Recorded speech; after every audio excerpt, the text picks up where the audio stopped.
Hey guys, TinyBoy601, and today we're going to be taking a look at the MG15 NA in Battlefield 1. This will be our first weapon review for Battlefield 1.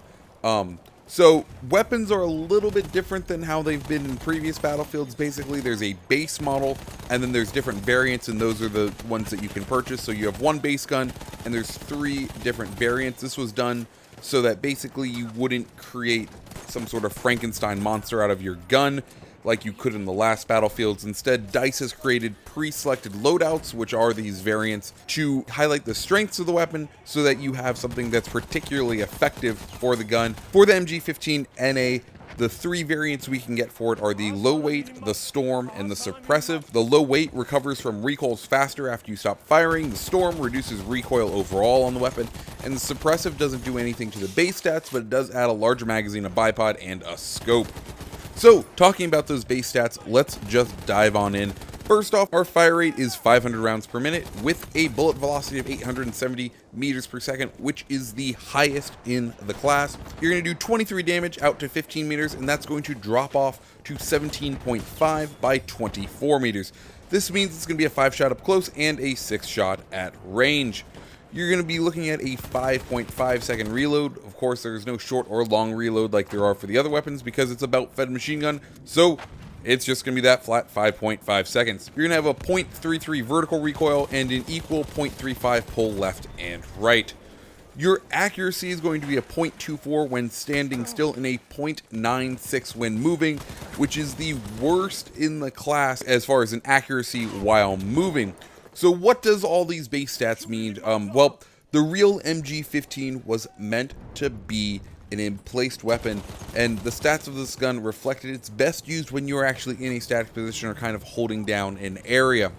Now, the variants do have slight changes to the stats. The low weight variant changes the decrease in spread per second from 4.2 to 12.6. On the other hand, the storm variant changes the recoil down to a vertical of 0.231 and a horizontal pull left and right of 0.245. The suppressive variant doesn't change any of those above base stats. It does add a 200 round magazine along with that bipod and scope.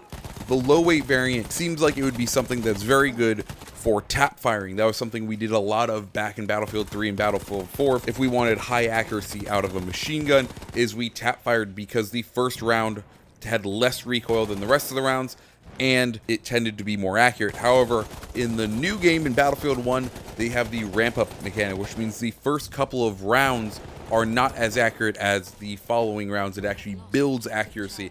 And as a result, the low weight variant kind of feels like a mixed message. Like, the benefits you get from the low weight variant make it seem like this would be a great gun for tap firing. However, tap firing isn't particularly effective in this game because of that ramp-up mechanic. The next variant of Storm is probably, if you want to attempt to run and gun this class, or if you don't know what you're going to be running into, you may want to roll this one. That just decreased recoil all around is always helpful. However, you're still going to have to rock those iron sights with the Storm variant. So if you want a smaller zoom level for the weapon, the Storm is probably going to be your answer for this gun. However, the last variant, the suppressive, is probably my favorite variant of any of the variants for this machine gun, and actually probably one of my favorite machine guns in the game.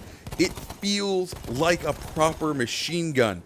You have that massive magazine, you have a bipod, and you have a scope, you have some optics.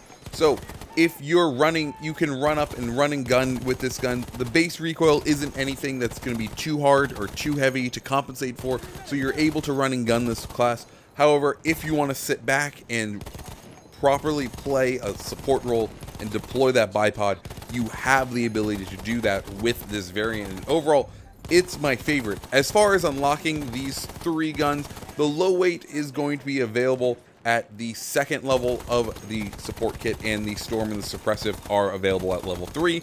All of them, of course, are going to cost 200 war bonds. So yeah, guys, that is my review of this weapon.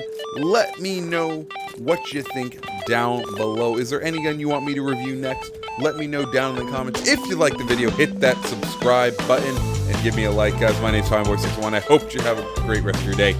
See ya.